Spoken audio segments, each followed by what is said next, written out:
Hello everyone, welcome back. Another day, another flannel. Up next is Arrow Video.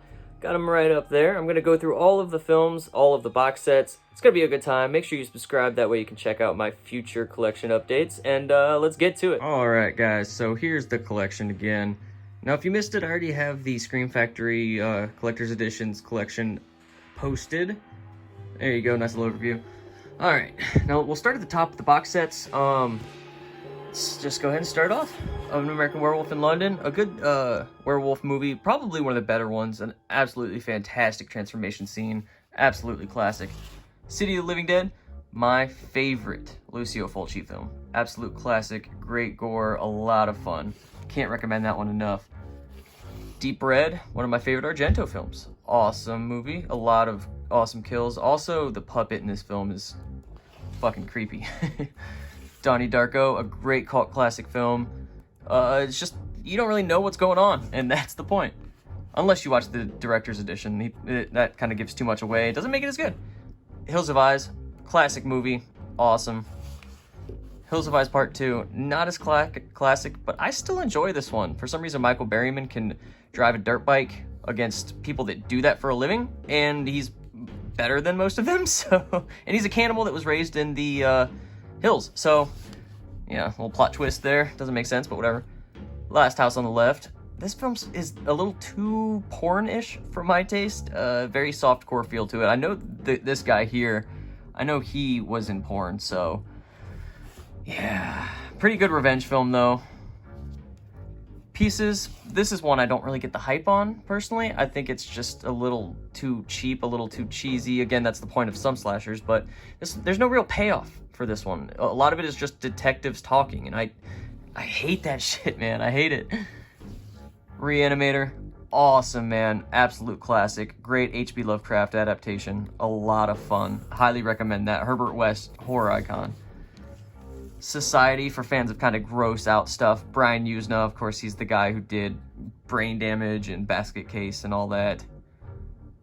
Wait. Did he? I'll scratch that from the record. Whatever. Awesome movie. Recommend that one. The Thing. Again, a classic. As you guys saw in my last one, I have the Scream Factory edition down there.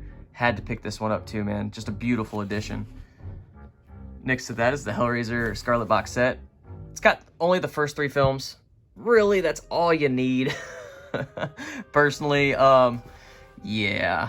Classics, though. Awesome movies. I love the first one. Second one's good. Third's okay. In that order, just like that. All the House films. So House 1 is a lot of fun. Obviously, the best of all of them. House 2 is very good. House 3 is pretty good. It's like a different take. It's like not really related.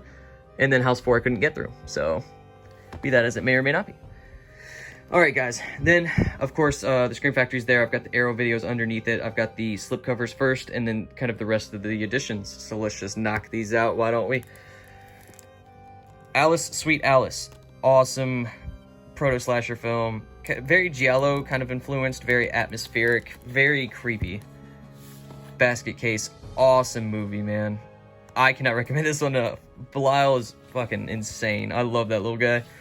Blood Rage is a slasher film that is much better than it should have been. A lot of really good kills. Very surprising. Very good. Thanksgiving horror, too, for fans of Thanksgiving.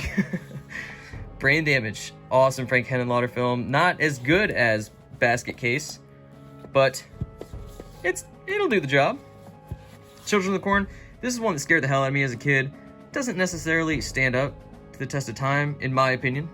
Of course, Malachi, he scared the hell out of me as a kid, and I think we all went to school with kids like that. Like him. You know, those loud-ass motherfuckers. Don't Torture a Duckling. One of my least favorite Lucio Fulci films, just on the base that it was kind of slow. A little tough to get through. There's some creepy imagery. It's worth keeping in the collection. Dream Demon, an awesome kind of film that I've never heard of before Arrow Video released this one. I blind bought it. Very good dreamlike atmosphere, creepy.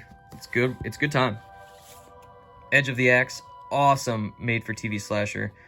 I really recommend this one. It almost feels like a kind of heavy Goosebumps episode. I mean, Just you'll watch it, and it's a lot of fun. The characters are surprisingly likable too. A lot of fun. Elvira, Mistress of the Dark, another absolute classic. I love this one. It's one you can throw on and just have a really good time with every single time. Now, I am the only person that I know of that owns and likes this film. I never hear anything about it. It's a really fun sci-fi horror film. Michael Berryman, of course, again, when he's not riding dirt bikes, beating non-incest people, he's in this film, effing shit up. Heathers, Winona Ryder, Christian Slater, great cast, awesome movie. Not particularly horror, but close enough. Killer Clowns from Outer Space, what the Chiodo brothers did with this is fantastic. It's just all the devices and the creatures in this film, it's very unique. That you will not see anything else like this, at least at this point in time. Up next is The Mutilator, a slasher film that I like but don't love. It's probably in the middle of the pack for me, maybe a little towards the front of the pack, but yeah, not bad. Great kills. The Prey, I like this one a lot, man, a lot. Not a lot of people seem to, though. I don't know. It is a little on the slower side, but like, so are a lot of slashers from the 80s. So I gave that one. Oh, there she goes. All right. Well, I like The Prey, but The Prey doesn't like me. Up next is Audition, a great Asian horror film. Man, there's some messed up stuff in that movie. Barren Blood, a great kind of gothic, atmospheric 60s film. Don't quote me on that. Maybe early 70s. Really good time. Battle Royale, absolute classic. If this film had no idea what it would spawn, all the American Imitators, the Hunger Games, all of that. Bay of Blood, fantastic movie.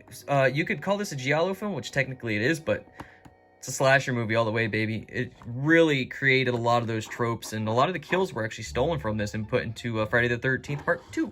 You know, like the bed shish kebab scene. Okay, up next, let's get over here. The Beyond. Now, the typical person would say this is their favorite Lucio Fulci film, but I don't know. Just kind of falls a little flat for me, personally, but still a good, fun time nonetheless. Just not my favorite Fulci film. Black Sabbath, awesome anthology film. Atmospheric, kind of gothy again. Boris Karloff, classic. Blood and Black Lace. Now, this definitely goes down alongside A Bay of Blood, is very influential in the slasher genre. It's a giallo by Mario Bava, classic, of course, director. Oh, man, I can't recommend this one enough. Very, very fun. Blood Feast. Now, let's be honest, this one isn't good. It was revolutionary for its time because it was showing shit that nothing had shown before. The gore was just freaking people out at the time, but doesn't really stand up. Bride of Reanimator. A good sequel. Nothing too crazy, but an enjoyable time nonetheless. The Burbs is a very enjoyable time. Tom Hanks, Corey Feldman, Malachi's in this movie. I mean, come on now. Just an absolute fun movie. Really good horror comedy. Up next, we got the Kaltiki, the Immortal Monster. Now, if you're a fan of 50s kind of creature feature or monster films, this one's definitely for you. This one's a lot of fun. I'm a huge fan of kind of 50s and 60s creature features and all of that, so, and I would definitely recommend that one. Chud, it's a little, I don't know how to feel about this film personally, because it's boring. Let me say that. I believe it's set in New York. The New York atmosphere is pretty cool, grimy and whatnot, but it's just a bit on the slower side, I guess. The Crazies, awesome, kind of virus, pandemic type film, very relevant in today's society, excuse me. Creepshow 2, awesome sequel. Doesn't touch the first one. You know, not many anthologies do, but this is definitely a worthwhile sequel, so check that one out. Dead End Drive-In, not gonna lie, I don't remember that much from this one. Just remember it being colorful. Kind of like a post-apocalyptic thing where they find refuge at a drive-in. Deadly Manor, this is by the same director who did Edge of the Axe, and this also kind of feels like a hardcore Goosebumps episode. Not a lot happens for a long time, but it's decent. I was gonna say it's fun. It's a decent time. Is it worth the $25 when this came out? No. Is it worth picking up on a sale when it's maybe $16, $17? Yeah, I'd say. Doom Asylum, oh my god, this one's cheesy as hell. The killer tries his hardest to kind of ruin this film. He's just way too over the top. The one-liners and all the jokes he says, it's just ridiculous, man. But if you can kind of get over that, it's a cheap looking movie, but it's a decent time nonetheless. Driller Killer, another one where the killer just kind of ruins it for me. Abel Ferreira directed and starred in this one. Just not a fan of him in this, man. Just kind of annoying. Eaten Alive. This one's another slower one with Robert Englund. At least it has a killer crocodile, so that's pretty cool. A decent enough time. Man, I'm in a string of movies I don't like a lot, huh? Sorry, guys. Evil Ed, another one. This guy, I cannot stand him. The creatures are fun, the special effects are fun, but just unlikable kind of villains or lead people in films just don't... That's just not going to do it for me. Hellgate. This is one that surprised me. Really good effects. Very kind of atmospheric, dreamy a little bit. Don't go in this too seriously, or you're not going to have a good time. Incident in a Ghostland, or also known as Ghostland. Great movie. Oh my god. The way that this film plays out is very dreamlike, literally. The way it kind of goes through its plot is very unique in terms of the jumps and everything. I was very surprised with this one. I recommend this one a lot. The Incredible Shrinking Man, an absolute classic 1950s sci-fi horror film. Great. I cannot recommend this enough. The effects are awesome. You got this little guy fighting off the cat. Good time. Inferno. Again, not my favorite Dario Argento film. Colors, atmosphere, scores on point, but in terms of substance, I didn't find too much personally, but yeah. Up next, The Invitation. A good slasher, not great. I've seen this probably 2 or 3 times, and I could not tell you too much about it. So yeah, that's definitely next up on some of my watch lists. Kill Baby Kill, another Mario Bava film. Pretty good, kind of like atmospheric horror movie. Not a bad time. Colobos, awesome. This one really surprised me, man. It's gory, it's fun. I was like 20 minutes into this movie, I was like, this movie's awful, but just bear with it, be patient, give it a chance. It might turn you around. Madhouse, awesome movie. I believe this was a video nasty in the UK back in the day. Very gory, intense, awesome. I love that movie. Matinee, John Goodman plays William Castle, pretty much. A lot of fun. I love those 50s kind of theater gimmicks that they did. Just a really fun time. Then we got Necromantic and Necromantic 2. These kind of extreme films aren't usually typically my thing, as is the case with these two. I watched them, and there's been movies out there I like a lot less than these, but just that genre isn't really for me. You know, like the having sex with dead people thing.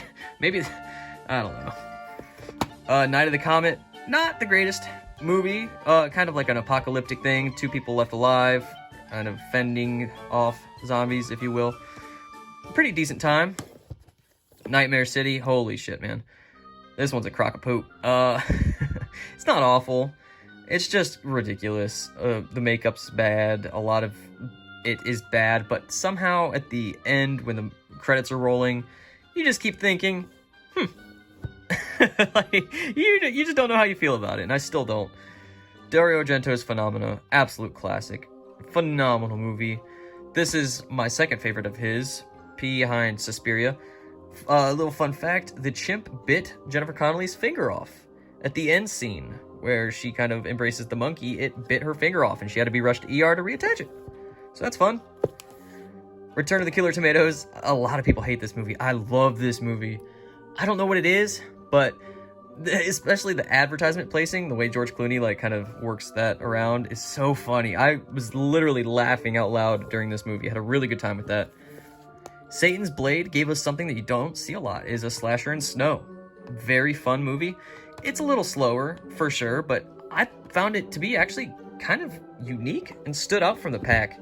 I know a lot of people don't like that one either, but, you know, it's a decent time. Shock Treatment, a kind of unofficial sequel to Rocky Horror Picture Show, which I also mentioned for Phantom of the Paradise up top. Obviously not being a sequel, but being somewhat related to. It's not as fun as Rocky Horror Picture Show, obviously. A few things are, but it's a decent enough time. The Slayer, this one was a video nasty as well, and it plays out a little slower.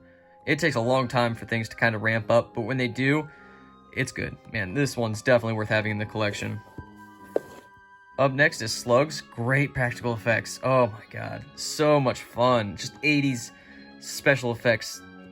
Cream of the crop right here. So much fun. Hey, that might be a little too generous, but the stuff. Killer yogurt or killer cream or whatever.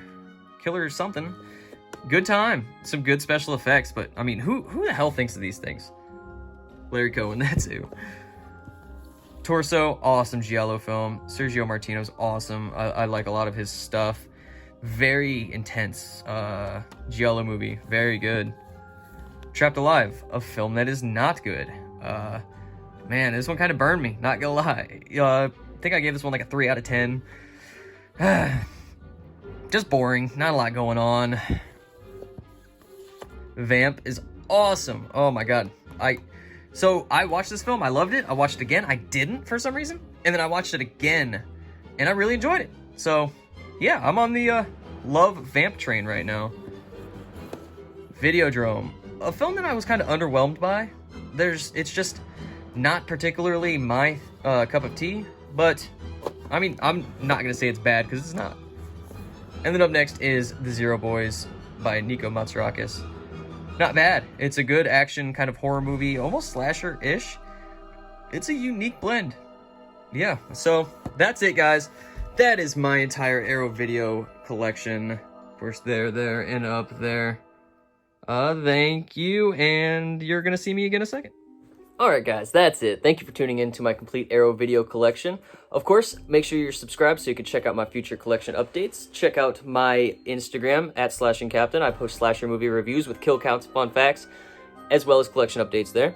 I have a podcast called It's a Horror Podcast. Check that one out as well to hear me and my buddy Wes talk about what else other than horror. Thanks again for showing up, guys, and I'll see you next time.